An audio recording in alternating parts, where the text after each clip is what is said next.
Differentiate. अब variable क्या है यहाँ पे x, ज्यादातर 90% आपको differentiation with respect to x ही होती है, तो हम यहाँ लिखेंगे differentiate with respect to x। तो डिफ्रेंशिएट y को करेंगे, जिसको डिफ्रेंशिएट करते हैं उसके साथ d लगाते हैं। किसको कर रहे हैं? y को। किसके विद रिस्पेक्ट कर रहे हैं? x के, तो इसलिए यहाँ dx आएगा। अब हमें साइन को डिफ्रेंशिएट करना है, तो इसे हमने y लेट कर लिया, differentiate with respect to x। जिसे डिफ्रेंशिएट करना उसके साथ d लगाएंगे, d ऑफ y। किसके विद रिस्पेक्ट टू कर रहे हैं? x के, तो इसलिए x को करेंगे। इसमें x वाली टर्म्स को ही डिफ्रेंशिएट करेंगे, बाकी कांस्टेंट माने जाएंगे। ठीक है, तो साइन, अब यहाँ पे साइन का ये एंगल है, तो इसमें चेन रूल लगेगा। Chain rule mean step by step हम डिफ्रेंशिएशन करेंगे। पहली टर्म है साइन, तो साइन क्या डिफ्रेंशिएशन क्या होती है? कॉस। तो जो एंगल है एज इट इज आ जाएगा। तो पहले आ जाएगा हमारे पास कॉस एक्स स्क्वायर प्लस 5, फिर हम इनटू डाल के एंगल की डिफ्रेंशिएशन करेंगे। ठीक है, तो ये आ जाएगा cos x square plus 5, x square की डिफ्रेंशिएशन 2x और 5 की 0। ठीक है, इसमें कौन सा रूल लगा हमारे पास? ये वाला। पावर आगे शिफ्ट हो गई, पावर में एक कम हो गया। अब ये 2x बच्चे क्या करते हैं? आपके पास आया cos x square plus 5 into 2x। यहाँ बच्चे क्या करते हैं? इस 2x को x स्क्वायर और 5 से मल्टीप्लाई कर देते हैं। नहीं करना, क्यों? क्योंकि ये एंगल है और ये एक इंडिपेंडेंट टर्म है। टर्म कभी भी एंगल से मल्टीप्लाई नहीं होती, इसलिए हम इसको आगे लिख देंगे पर मल्टीप्लाई नहीं करेंगे। ठीक है, सेकेंड क्वेश्चन है आपके पास, cos एंगल है sin x। टिग्नोमेट्री टर्म का एंगल भी टिग्नोमेट्री में है, तो फिर हम क्या लिखेंगे?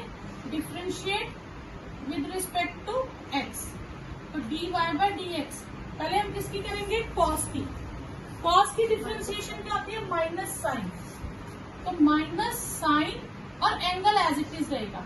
उस वक्त हम एंगल की डिफ्रेंशिएशन नहीं करेंगे, फिर हम अलग से करेंगे dy by dx of sine x। तो माइनस साइन साइन एक्स और साइन एक्स की डिफ्रेंशिएशन कॉस एक्स। ये कॉस इस साइन से मल्टीप्लाई नहीं होगा, इसे हम आगे लिखेंगे और ये आ जाएगा साइन ऑफ साइन एक्स। अब कई बार बच्चे इसको साइन साइन एक्स है, तो आप इसको कई बार लिख देते हो साइन स्क्वायर एक्स। ऐसा नहीं लिख सकते, क्यों? क्योंकि साइन स्क्वायर एक्स का मतलब क्या होता है? साइन एक्स का होल स्क्वायर, वो होता है sine x into sine x. उसमें साइन एक्स पूरी की पूरी टर्म होती है, एक टिग्नोमेट्री टर्म उसका एंगल, टिग्नोमेट्री टर्म उसका एंगल। इसमें क्या है? ये टिग्नोमेट्री टर्म है और ये पूरा एंगल है, तो साइन ऑफ साइन एक्स को कभी भी आप साइन स्क्वायर एक्स नहीं लिखेंगे। अब differentiate with respect to x, dy by dx। पहले हम किसकी करेंगे? साइन की, वो हो जाएगी cos। उस वक्त एंगल में बिल्कुल भी चेंज नहीं लाएंगे, फिर हम करेंगे एंगल की। ठीक है, तो ये हो जाएगा cos ax प्लस b और ax की a। ये a इससे मल्टीप्लाई मत कीजिएगा, ये a आगे आ जाएगा cos ax plus b। Fourth question है, y is sec tan root x. चलिए, सेक tan रूट एक्स। अब इसमें पहला वर्ड क्या है? सेक। ये एंगल का काम कर रहा है। अब आप इसे समझ लो, ये कैपिटल एक्स है, तो हमारे पास क्या हो गया? सेक एक्स। इसकी डिफ्रेंशिएशन क्या होती है? सेक जो एंगल है वो लिखेंगे, tan जो एंगल है वो लिखेंगे। इस पर एंगल का काम कौन कर रहा है? tan root x. तो डिफ्रेंशिएशन क्या हो जाएगी? Sec angle into tan angle. ठीक है, ये मैंने एंगल बोला इसलिए क्योंकि हमने यही लिखना है एंगल। अब ये मैंने किसकी की है? सेक की। अब एंगल की करेंगे, differentiation of tan root x. अब ये चीज जिसे हम डिफ्रेंशिएट कर चुके हैं, इसको हम एज इट इज लिखते जाएंगे, इसको चेंज नहीं कर सकते हम। अब tan की डिफ्रेंशिएशन करेंगे। tan की डिफ्रेंशिएशन होती है सेक स्क्वायर एंगल, तो सेक स्क्वायर एंगल tan की हो गई। अब किसकी करेंगे? एंगल की। ठीक है, तो पहले हमने किसकी की, सेक की, तो ये एंगल का काम कर रहा है sec x tan x। फिर मैंने इस एंगल की, इस एंगल में पहला वर्ड था tan, तो tan की हो गई sec square, angle as it is, sec की हो गई, tan की हो गई, बचा क्या रूट एक्स, फिर रूट एक्स की। तो स्टेप बाय स्टेप हमने आगे बढ़ते जाना। तो ये जो मल्टीप्लाई हो, ये जो एंगल डिफ्रेंशिएट कर चुके हैं टर्म, उसको हम एज इट इज लिखेंगे tan root x sec square root x. अब आप इसको और इसको मल्टीप्लाई नहीं कर सकते हैं, क्योंकि यहाँ sec का एंगल है tan रूट एक्स, यहाँ sec का एंगल सिर्फ रूट एक्स है, तो ये दो अलग अलग टर्म्स है, इनको आप कंबाइन नहीं कर सकते। और रूट एक्स की डिफरेंशिएशन मैंने आपको बताई है 1/2 रूट एक्स, तो ये आंसर आ जाएगा और इतना लंबा ही आंसर है। अब sin ax plus B upon cos C X plus D, इसको हम क्वोशिएंट रूल से भी कर सकते हैं, तो क्वेश्चन थोड़ा सा लेंथी हो जाएगा क्योंकि स्क्वायर अपॉन बड़ा सा हो जाएगा। हम क्या करते हैं, हम इसको सेपरेट कर लेते हैं, 1/cos cx प्लस डी। तो 1/cos को मैं क्या लिख सकती हूँ, sec cx प्लस डी। अब ये प्रोडक्ट रूल लगा, ठीक है, तो प्रोडक्ट रूल में क्या आ जाएगा, first function as it is, differentiation of second plus second as it is differentiation of first, first as it is sec की डिफरेंशिएशन अभी की हमने, क्या होती है sec x tan x, तो sec के साथ भी सेम एंगल, tan के साथ भी सेम एंगल, फिर हम किसकी करते हैं एंगल की, एंगल में cx की क्या हो जाएगी c, d की 0 हो जाएगी। अब ये चीज एज इट इज आएगी sec cx plus D, sine की क्या होती है cos ax plus b into a, ठीक है, बस ये आंसर आ गया, क्योंकि सॉल्व होना ही नहीं, सारे एंगल्स डिफरेंट है। नेक्स्ट है cos x क्यूब और sin स्क्वायर x पाई, तो ये दो टर्म्स हो गई, इस पे हम क्या लगाएंगे प्रोडक्ट रूल, ठीक है, तो dy बाई dx में क्या आएगा, first function as it is differentiation of sine square x power 5, फिर sine square x power 5 as it is differentiation of cos x cube. अब cos x cube as it is, अब sine square x power 5 है, तो sign square x power 5, इस पे अगर आप ध्यान दो तो साइन से पहले ऊपर पावर है, तो पहले हम किसकी हमेशा करते हैं पावर की, फिर बेस की करते हैं, तो पावर मतलब 2 पावर है, 2 आगे आ जाएगी और पावर में 1 कम हो जाएगा, तो मेरे पास आ जाएगा 2 साइन x पावर 5, मैंने पावर की कर दी, ओके मैं पावर हटा देती हूँ। अब मेरे पास टर्म क्या है साइन x पावर 5, तो साइन की क्या हो जाएगी cos, तो cos x पावर 5, इसकी भी हो गई, अब ये भी मैं हटा देती हूँ। अब क्या बचा x पावर 5, इसकी करूंगी तो 5x4 आ जाएगा। मतलब आपने साइड पे लिख लेना, जिसकी आप डिफरेंशिएशन करते जा रहे हो उसके ऊपर लाइन डालते जाना, बाकी की डिफरेंशिएशन कर देना। अब साइन स्क्वायर x पावर 5, अब मेरे पास टर्म है cos x क्यूब, तो पहले मैं किसकी करूंगी cos की, cos की क्या होगी minus sine x cube, cos की हो गई, इसको मैं हटा दूंगी, फिर आ जाएगी 3x स्क्वायर।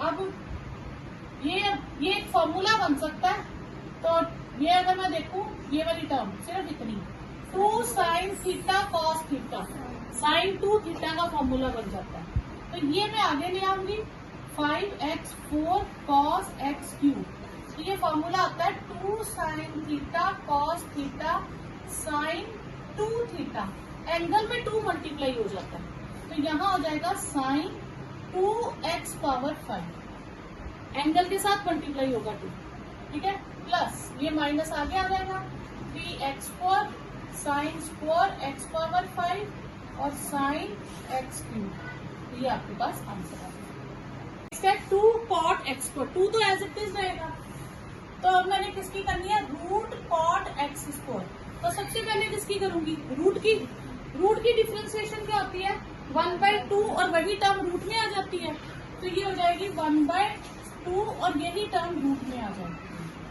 क्लियर है तक? अब मैंने किसकी रूट की कर दी, मैं रूट हटा दूंगी। अब मेरे पास क्या बची cot x²। अब मैं डिफ्रेंसिएशन किसकी करूंगी cot x²। ये 2 कट गया।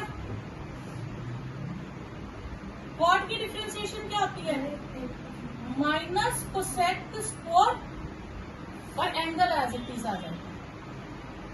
ठीक है, अब मैंने cot की भी कर दी।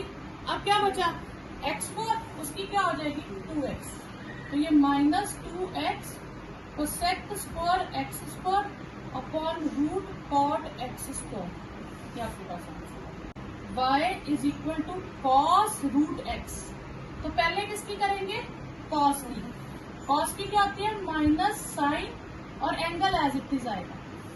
फिर हम किसकी करेंगे रूट x की। तो रूट x की डिफ्रेंसिएशन फॉर्मूले के अकॉर्डिंग क्या है हमारे पास 1/2 रूट x, तो minus sine root x upon 2 root x। ये रूट x कट मत कर देना, ये साइन का एंगल है और ये इंडिपेंडेंट टर्म है, ये मत करना कि रूट x कट गए। ठीक है, अब हमें चेक करना है ये डिफरेंशिएबल है या नहीं। ठीक है, और हमें किस पे डिफरेंशिएबल चेक करना है at x is equal to 0। ठीक है, तो लेफ्ट हैंडेड डेरिवेटिव का फॉर्मूला क्या होता है limit x tends to 0 f 1 पे चेक करना है 1 minus h minus f of 1 upon h। ये लेफ्ट हैंडेड डेरिवेटिव होता है। और राइट हैंडेड डेरिवेटिव के लिए हम क्या करेंगे limit x tends to 0 f 1 plus h minus f of 1 upon h। ठीक है, और यहाँ पे माइनस h होता है। ये डेरिवेटिव्स के फॉर्मूले हैं लेफ्ट हैंडेड डेरिवेटिव और राइट हैंडेड डेरिवेटिव का, ये याद रखना है। ये जहां पे चेक करना, अगर 1 पे चेक करना है तो 1 माइनस h, अगर 2 पे करना होता तो 2 माइनस h, 3 पे करना होता 3 माइनस h, और यहाँ पे 3 आता फिर नीचे माइनस h ही आएगा, इधर प्लस h आएगा। ठीक है, fx दिया है mod x minus 1। Left handed derivative at x is equal to suppose करो k पे चेक करना हो, तो हम लिखते हैं limit x tends to 0 f k minus h minus f k upon minus h। ये लेफ्ट हैंडेड का फॉर्मूला है। ठीक है, और राइट हैंडेड डेरिवेटिव का फॉर्मूला है limit h tends to 0 f k plus h minus f k upon h। ये 2 formulas आपने याद रखने हैं। इस बार हमें चेक करना है at x is equal to 1, तो मैंने k की जगह 1 लगा दिया 1 minus h f1 minus h 1 plus h minus f1 और h। ये 2 फॉर्मूलाज मैंने लगा दिए। ठीक है, अब लिमिट x टेंड्स टू 0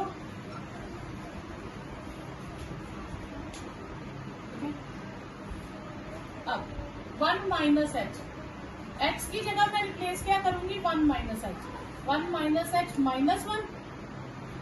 अब मैं x की जगह 1 रिप्लेस करूंगी 1 minus 1 upon minus h। Limit x tends to 0 1 1 कट गए minus h mod 0 upon minus h। Limit x tends to 0 minus h का मॉड h हो जाएगा और नीचे माइनस h रहेगा, h कट गया तो -1 बचा। अब मैं h की जगह 0 रिप्लेस कर दूंगी तो -1 आएगा। यहीं पे राइट हैंडेड डेरिवेटिव क्या हो जाएगा x को किससे रिप्लेस करूंगी 1 प्लस h से, फिर 1 से रिप्लेस करूंगी upon h। Limit x tends to 0 1 1 cut गया h minus 0 upon h। h का मॉड क्या होगा h अपॉन h क्या हो गया 1 और 1 का आंसर 1। लेफ्ट हैंडेड डेरिवेटिव का आंसर है 1 माइनस 1 और राइट हैंडेड डेरिवेटिव का 1, दोनों इक्वल नहीं आए। ठीक है, तो हम लिखेंगे left handed derivative is not equal to right handed derivative at x is equal to 1, therefore fx is not differentiable at x is equal to 1। हमें fx दिया है ग्रेटेस्ट इंटीजर फंक्शन और 0 से 3 तक। अब हम इंटीजर्स पे चेक करेंगे, पहले हम इसकी कंटिन्यूटी चेक करेंगे। तो for x is equal to 1 left handed limit limit x tends to 1 minus F X, limit x tends to 1 minus greatest integer function of x। तो लेट कर लेंगे x को 1 माइनस एच, तो नई limit हो जाएगी h tends to 0 1 minus H. 1 minus H का answer हमारे पास क्या होता है 0, तो आंसर इज 0। अब हम राइट हैंडेड लिमिट लेंगे, limit x tends to 1 plus limit x tends to 1 plus of F X की जगह आ जाएगा ग्रेटेस्ट इंटीजर फंक्शन। फिर लेट कर लेंगे x को 1 प्लस एच, तो नई लिमिट आ जाएगी limit x tends to 0 1 plus H. 1 plus H का आंसर होता है 1, दैट इज 1। अब ग्रेटेस्ट इंटीजर फंक्शन में एक्चुअली क्या होता है कि हम देख लेते हैं कि 1 माइनस एच, 1 माइनस एच का मतलब है 1 में से कुछ माइनस करेंगे तो 0 पॉइंट समथिंग आएगा, उसकी वैल्यू 0 होती है। जब हम लिखते हैं 1 प्लस एच तो उसका आंसर 1 पॉइंट समथिंग आएगा, उसका आंसर होता है 1। ठीक है, तो left handed limit is not equal to right handed limit, therefore limit does not exist, और जिसकी लिमिट ही एग्जिस्ट नहीं करेगी तो F X is not differentiable at X is equal to 1। इसी तरह हम सेम पार्ट 2 के लिए कर लेंगे। तो फिर 2 में चेक करना हो तो हम यहाँ पे 2 लिखेंगे, 2 माइनस एच, तो 2 माइनस एच का आंसर 1 आ जाएगा। फिर 2 के लिए चेक करना हो तो 2 प्लस एच की राइट हैंडेड लिमिट 2 आ जाएगी। उस समय भी left handed limit does not is equal to right handed limit, limit does not exist और F X is not differentiable at X is equal to 2।